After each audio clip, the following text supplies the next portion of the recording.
Every song I do is very different to the next song. I always try and test myself as an artist and show people a different side of me. So, you know, Heart Skips a Beat was like a 90s throwback sort of song.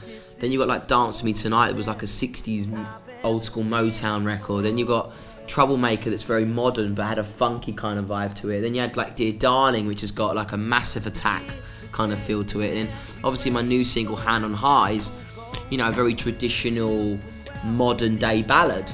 So I kind of always change and give my fans something new and something different, and that's kind of what I always try and do with all my music. And if you don't know, just put your hand on my heart, put your hand on my heart, and I don't have to say it, and I don't have to fake it.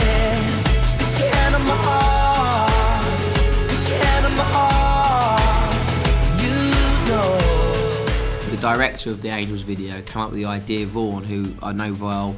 He said, you know, we'd love to recreate the video, we'd love to get Robbie in the video. So I was like, yeah, cool, that's a good idea. And you know, I spoke to Robbie, he wanted to do it, and we just wanted to have a good moment in the video where it was me and Robbie, and we had a laugh, just sort of like throwing the ball to each other, and I thought it was a beautiful moment. And actually Robbie, I showed Robbie before it even came out, I said, I really want you to see it.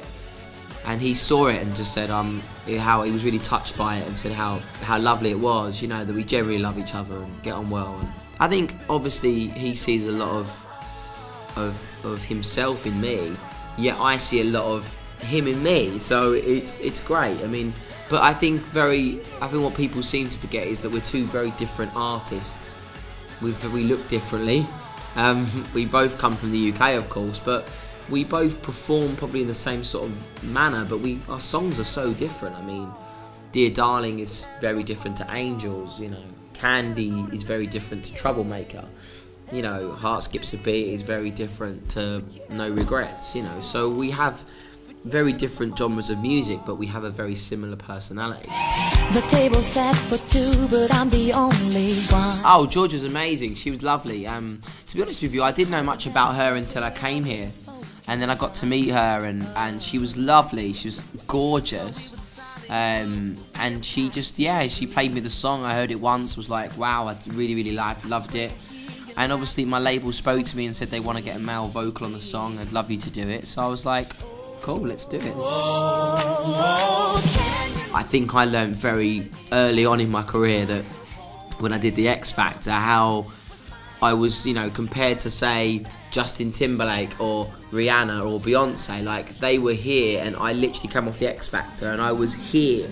Even though probably in my head, and because of how big the X Factor was, I felt like I was here, and probably was, in terms of people talking about you and every day, and the papers, and, you know, being involved in the industry every day. But then when you come off the show and then you start doing music, you realise that you're this person, and you're not this person yet. And I think that's when you have to start your career from scratch, which is what I did, and here I am now. Troublemaker, it's like you're always there in the corners of my mind. Troublemaker was huge for me as a single, but Dear Darling was a song that I love very, very much. I'd say that was a highlight for me because I've always been sort of an up-tempo singer, so I've always sing like happy songs. So Heart Skips a Beat, Troublemaker, Dance With Me Tonight were the songs that are very much me. But when you do a ballad like Dear Darling, that, you know, when I did my tour across Europe with Robbie, and I did the UK, my own tour, like Dear Darling just had this amazing reaction. All I can say is, girl, I mean them all.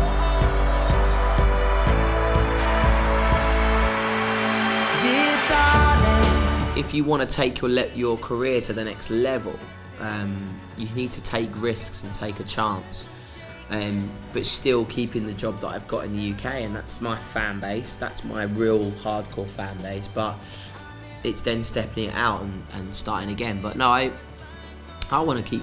I don't think I've reached my potential. I don't think I've reached the success that I can reach. I mean, I'm only 29. You know, I'm not in my 30s just yet. you know, when you look at some of the artists that I love very much and that are still big now. I mean, Robbie Williams, he's nearly 40. Michael Bublé as well in his 30s. Justin Timberlake's in his 30s. You know, so I feel like I'm in good company, and like I'm in that bracket of, you know, Bruno Mars I think's 26, 27. So like I've got, you know, a bracket of male solo artists that are all around the similar age. So I feel like I've got so much more to give. And my next album, which I'm writing next year, I think will be my best yet. Yeah? Really confident about it.